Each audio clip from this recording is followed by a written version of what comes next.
Hello friends, welcome back to the Justice Junction. In today's video we are exploring stages of civil suit. अपने legal system में civil suit play करता है important role to resolve the dispute between the parties. In today's video, we will explore each stage in detail, shedding light on their purpose and significance in the legal process.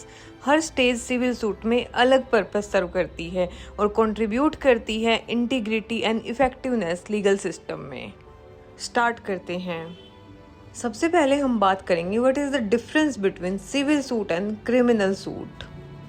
The basic difference of civil suit and criminal suit is civil suit involves dispute between the parties, whereas criminal suit involves offense against the state. Civil suit में dispute private parties के बीच में होता है, जबकि criminal suit में offense state के against होता है। सिविल सूट इफेक्ट करता है पार्टीज को, जबकि क्रिमिनल सूट इफेक्ट करता है स्टेट को। सिविल सूट में कंपनसेट किया जाता है प्लेंटिफ को जिसके साथ हार्म और लॉस कॉज हुआ है, जबकि क्रिमिनल सूट में पनिश किया जाता है डिफेंडेंट को for violating the law. Civil suit में मोस्टली पेनल्टी लगाई जाती है like monetary damage, injunction etcetera, जबकि क्रिमिनल सूट में फाइन इम्पोज किया जाता है like probation, imprisonment etcetera. Civil suit में रेजोल्यूशन है सेटलमेंट, जजमेंट और डिसमिसल, जबकि क्रिमिनल केस में वर्डिक्ट दी जाती है गिल्टी और नॉट गिल्टी और अप्लाई की जाती है प्ली बार्गेनिंग। सिविल सूट में प्लेंटिफ फाइल करता है कंप्लेंट, जबकि in criminal suit government files the charge. अब हम बात करेंगे स्टेजेस ऑफ सिविल सूट की, which plays most important role in the courts. सबसे पहले एग्रीव्ड पार्टी जाएगी प्लीडर के पास जो इंस्टीट्यूट करेगा सूट को। अब बात आती है सूट कैसे इंस्टीट्यूट किया जाता है, तो उसके लिए प्रेजेंट करेंगे प्लेंट जिसमें सब पर्टिकुलर्स को डाला जाएगा। उसके बाद कोर्ट कंसीडर करेगा प्लेंट को। इसके साथ कोर्ट फी पे करनी पड़ेगी और ये चला जाएगा फाइलिंग डिपार्टमेंट के पास। फाइलिंग डिपार्टमेंट के पास इसलिए जाता है ताकि प्लेंट की स्क्रूटनी की जा सके। स्क्रूटनी में देखा जाता है प्लेंट टाइम बार्ड तो नहीं है, कहीं ये लिमिटेशन एक्ट के अंदर फॉल तो नहीं कर रही, क्या ये जुडिक्शन के अंदर है या नहीं, क्या इस केस में रेस जुडिकेटा अप्लाई होगा या नहीं। इसके बाद बात आती है इश्यूएंस ऑफ सम्मन की। इसमें कोर्ट इन्फॉर्म करता है डिफेंडेंट को के अगेंस्ट सिविल सूट फाइल किया गया है। ये ऑर्डर 5 सेक्शन 27 के अंदर दिया गया है। इश्यूएंस ऑफ सम्मन में दो सिचुएशंस फॉल करती हैं, सम्मन ड्यूली सर्व्ड और summons are not duly served. अगर सम्मन्स को ड्यूली सर्व नहीं किया गया तो सेकंड सम्मन भेजेंगे। अगर सम्मन को ड्यूली सर्व किया गया है तो डिफेंडेंट को अपीयर होना पड़ेगा, और अगर डिफेंडेंट अपीयर नहीं होता तो कोर्ट एक पक्षीय कार्यवाही का आदेश देता है x party proceedings under order 9 rule 6 सब रूल 1A। इस पार्टीज एक्स पार्टी प्रोसीडिंग्स को सेट असाइड करने की भी एप्लीकेशन दे सकती हैं। अगर कोर्ट सेटिस्फाई होता है तो वो सेट असाइड ऑर्डर पास कर देगा। अगर कोर्ट सेटिस्फाई नहीं होता तो कोर्ट नॉन अपीयरेंस के केस में जजमेंट भी पास कर सकती है। It's totally discretion of the court. अगर डिफेंडेंट अपीयर होता है तो डिफेंडेंट रिटर्न स्टेटमेंट फाइल करता है। रिटर्न स्टेटमेंट में रिप्लाई दिया जाता है डिफेंडेंट के द्वारा। ये सम्मन सर्व करने के 30 दिन के अंदर फाइल की जाती है। इसका मैक्सिमम टाइम पीरियड 90 डेज का होता है with the permission of the court. इसके बाद बात आती है प्रोडक्शन ऑफ डॉक्यूमेंट्स की। कोर्ट में दोनों पार्टीज को प्रोड्यूस करने पड़ते हैं अपने अपने डॉक्यूमेंट्स जो कि ओरिजिनल फॉर्म में होने चाहिए। ये ऑर्डर 13 के अंदर दिए गए हैं। Then examination of the parties. First hearing में होती है examination of the parties. Court पूछता है आप कुछ एडमिट कर रहे हो या नहीं। इसके साथ कोर्ट ADR का ऑप्शन खोल देता है under order 10 rule 1A। ADR is given under section 89 of the CPC। इसके बाद बात आती है डिस्कवरी एंड इंस्पेक्शन की। अगर किसी भी पार्टी को प्लीडिंग्स एक्सेट्रा के स्टेप्स समझ नहीं आ रहे तो वह इंटरोगेटरीज को अपॉइंट कर सकती है। इंटरोगेटरीज एग्जामिन करती हैं पार्टीज को और प्रोडक्शन करवाती है डॉक्यूमेंट्स का। ये दिया गया है अंडर ऑर्डर 11 ऑफ CPC। अब बात आती है एडमिशन ऑफ पार्टीज की। क्या आप एडमिट कर रहे हैं? Is either party admitting? अगर एडमिट कर रहे हैं तो प्लीडिंग्स या किसी भी रिटन स्टेटमेंट में मेंशन कर दिया जाएगा। ये दिया गया है अंडर ऑर्डर 12। इसके बाद बात आती है मेन मैटर की। कोर्ट में फ्रेमिंग ऑफ इशू मेन होते हैं। इसमें एक पार्टी एडमिट कर रही होती है जबकि दूसरी पार्टी डिनाई कर रही होती है। इश्यूज दो टाइप के होते हैं, issue of fact and issue of law. ये ऑर्डर 14 के अंदर दिया गया है। It plays most important role. Next step is summoning of witnesses. यहाँ पे दोनों पार्टीज लिस्ट देगी कोर्ट में, ये पार्टी हमारे फेवर में कुछ बताना चाहती हैं। ये फॉल करता है अंडर ऑर्डर 16 ऑफ CPC। इसके बाद बात आती है एग्जामिनेशन ऑफ विटनेसेस की, जो कि ऑर्डर 18 में दिया गया है। ये कहता है सम्मन तो करा लिया, अब एग्जामिनेशन होगा विटनेसेस का। इसी में आता है एग्जामिनेशन इन चीफ और क्रॉस एग्जामिनेशन। अब बात आती है ऑर्डर 20 की, जो बात करता है जजमेंट की। After that, preparation of decree, which is defined under section 2 clause 2 of CPC.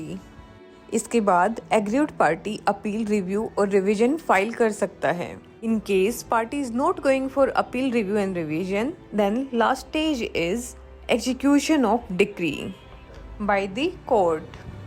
अब इन स्टेजेस को हम समझेंगे इन डिटेल। सबसे पहले बात करते हैं हम फर्स्ट स्टेज की। मान लीजिए एक एग्रीव्ड पर्सन है, इसको कुछ समझ नहीं आ रहा, इसके लीगल राइट्स को इन्फ्रिंज कर दिया गया है, इसको अदर पार्टी के एक्शन से चोट पहुंची है, तो अब ये क्या करेगा? ये जाएगा प्लीडर के पास और उनको बताएगा मेरे ऐसे ऐसे लीगल राइट्स को इन्फ्रिंज किया गया है। After that what should pleader do? वो इंस्टीट्यूट करेगा सिविल सूट को। अब बात आती है सिविल सूट को कैसे इंस्टीट्यूट किया जाएगा? By presentation of plaint. अब क्वेश्चन आता है व्हाट इज प्लेंट? प्लेंट क्या होता है? प्लेंट में बेसिकली नाम होता है कोर्ट का, नाम होता है, एड्रेस होता है पार्टीज का, कोज ऑफ एक्शन को मेंशन किया जाता है, जुरिडिक्शन को बताया जाता है कि कोर्ट की जुरिडिक्शन है या नहीं, रिलीफ के लिए क्लेम किया जाता है और सेट ऑफ और काउंटर क्लेम के बारे में बताया जाता है। Basically, institution of suit refers to the formal commencement of legal proceedings by filing a complaint or petition in a court of law to seek remedy or relief. It marks the initiation of the legal process to resolve a dispute or claim. Now we will talk about next stage. मान लीजिए plaint formulate हो गया. Then what is the next stage? अब होगा consideration of plaint.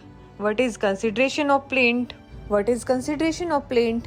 Consideration of plaint refers to the initial stage in a civil case where the court examines the plaintiff's complaint or petition to determine if it meets the necessary legal requirements to proceed with the lawsuit.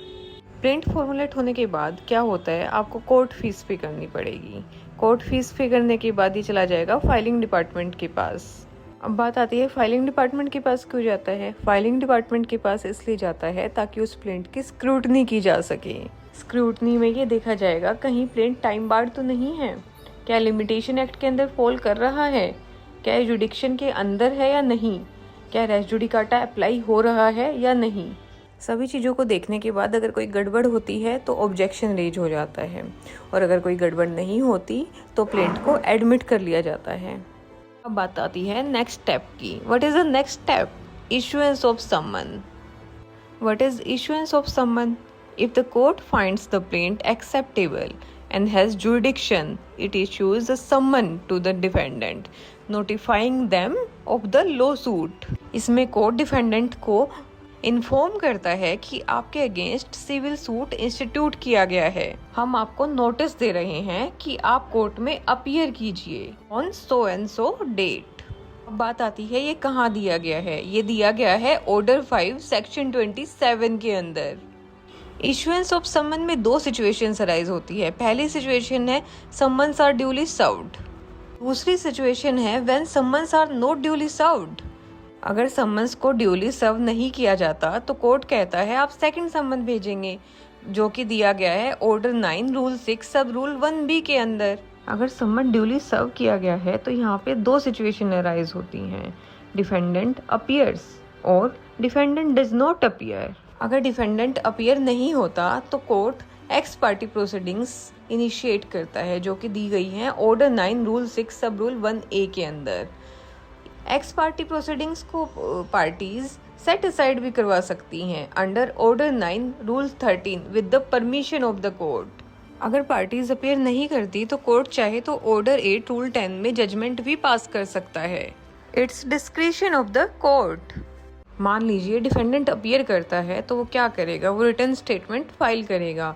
What is return statement? Return statement is a formal response filed by the defendant in a civil case addressing the allegations made by the plaintiff in the complaint.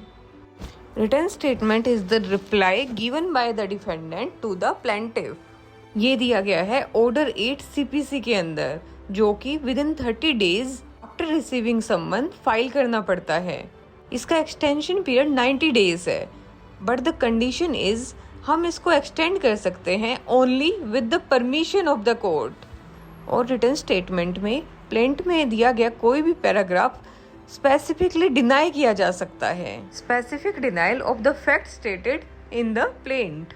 अगर defendant set of और counter claim करना चाहता है तो ये भी mention किया जा सकता है रिटर्न स्टेटमेंट के अंदर। After that what is the next step? क्या होता है रिटर्न स्टेटमेंट के बाद? रिटर्न स्टेटमेंट के बाद दोनों पार्टीज प्रोडक्शन करती है डॉक्यूमेंट्स का। अब प्रोडक्शन ऑफ डॉक्यूमेंट्स क्या होता है?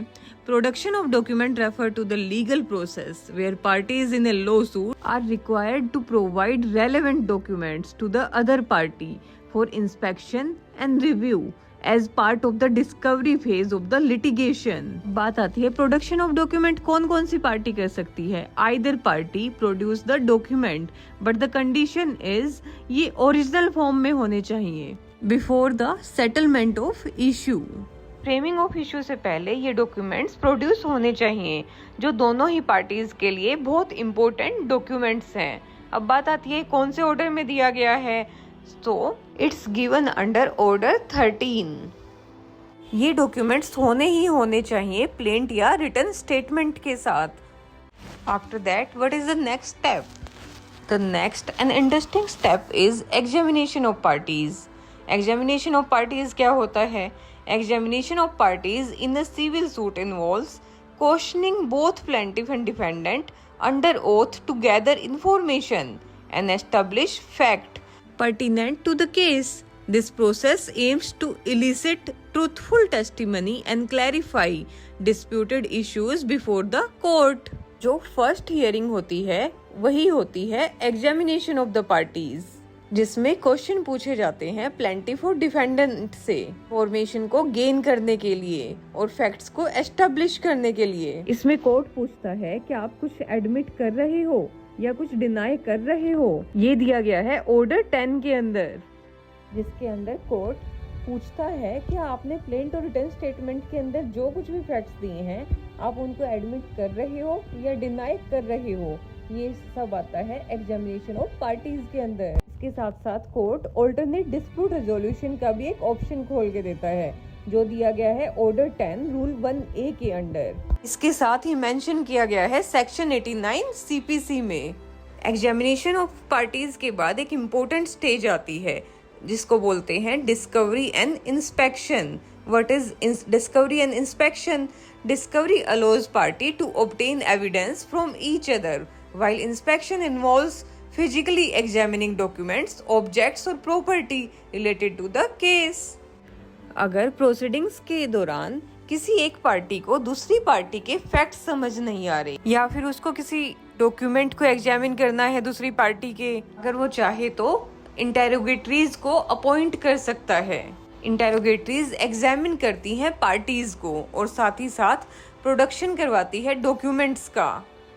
अब बात आती है डिस्कवरी एंड इंस्पेक्शन कौन से ऑर्डर में दिया गया है? Discovery and inspection given under order 11 of CPC। अब बात आती है नेक्स्ट स्टेज की। What is the next stage? Admission. Admission in a civil suit refers to the acknowledgement or acceptance by a party of the truth of certain facts alleged by the opposing party, which simplifies the legal proceedings by narrowing the issues in dispute and potential expediting resolution. Court पूछता है parties से कि आप admit कर रहे हो, acknowledge कर रहे हो, एक्सेप्ट कर रहे हो फैक्ट्स को जो एलिज करे गए हैं अपोजिट पार्टी के द्वारा। इसका मेन पर्पस है सिंप्लीफाई करना लीगल प्रोसीडिंग्स को। अगर पार्टीज एडमिट कर रही हैं तो उसको किसी भी प्लीडिंग या फिर रिटन स्टेटमेंट में लिख देंगे। उसमें स्पेसिफिकली लिख दिया जाएगा वो किसी पार्ट को एडमिट कर रहे हैं या पूरे के पूरे मैटर को एडमिट कर रहे हैं। इससे कोर्ट की प्रोसीडिंग्स काफ़ी इजी हो जाती हैं। ये दिया गया है ऑर्डर 12 के अंदर। After that we are going to talk about the most important part of the civil suit, framing of issue. What is framing of issue? Framing of issue in a civil suit involves identifying and defining specific legal and factual matters in dispute between the parties, guiding the focus of the trial proceedings and facilitating a clear determination of the case. Framing of issue होता है backbone of the civil suit. किसी भी civil suit में सबसे main issue ही होते हैं। Issue कैसे arise किए जाते हैं? एक पार्टी एक फैक्ट को एडमिट कर रही होती है जबकि दूसरी पार्टी उसको डिनाई कर रही होती है, उसको बोलते हैं इशू। अगर दोनों पार्टी फैक्ट को एडमिट कर लेती हैं तो कोई इशू नहीं बनता। इशू दो टाइप के होते हैं, issue of fact and issue of law. दोनों ही इश्यूज को कोर्ट फॉर्मुलेट करता है और ये दिया गया है ऑर्डर 14 के अंदर। अगली स्टेज है समनिंग ऑफ विटनेसेस। क्या होता है summoning of witness?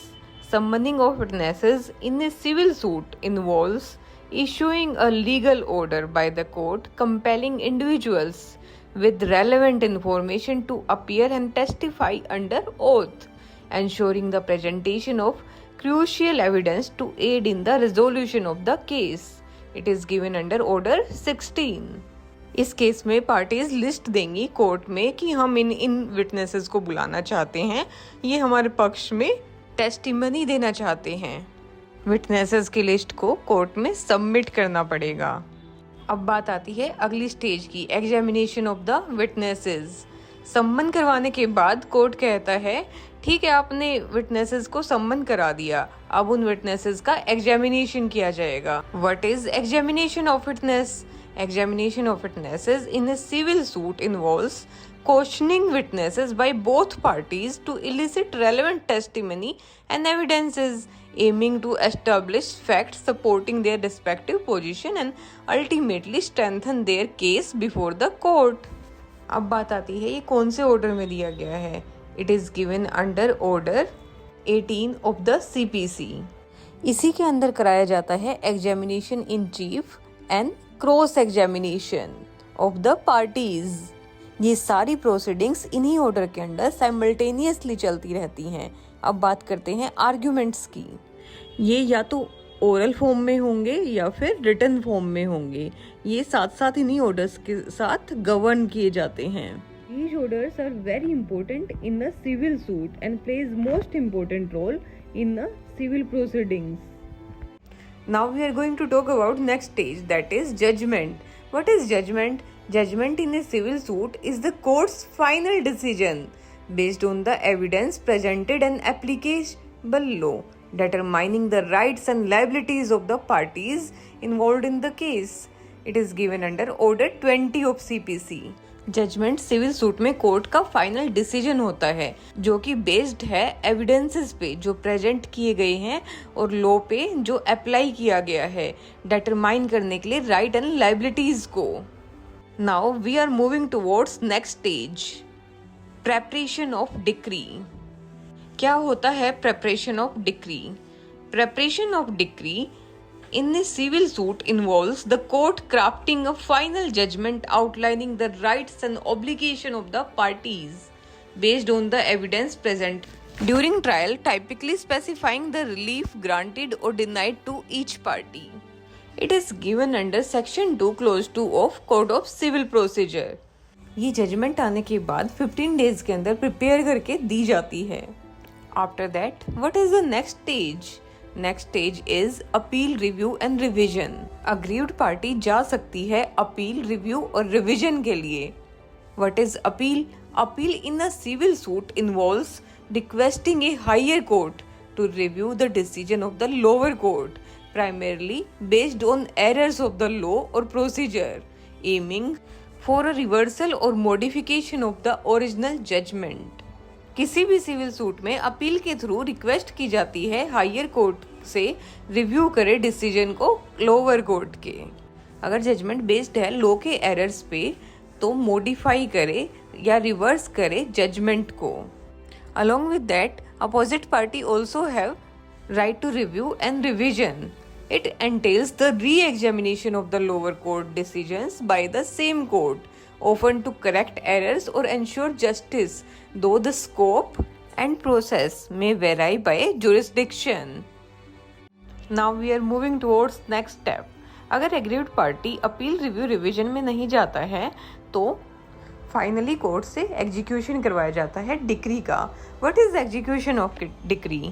Execution of decree in a civil suit involves the enforcement of the court's judgment और order, typically through the seizure of asset, garnishment of wages और other legal means to satisfy the judgment in favour of successful party.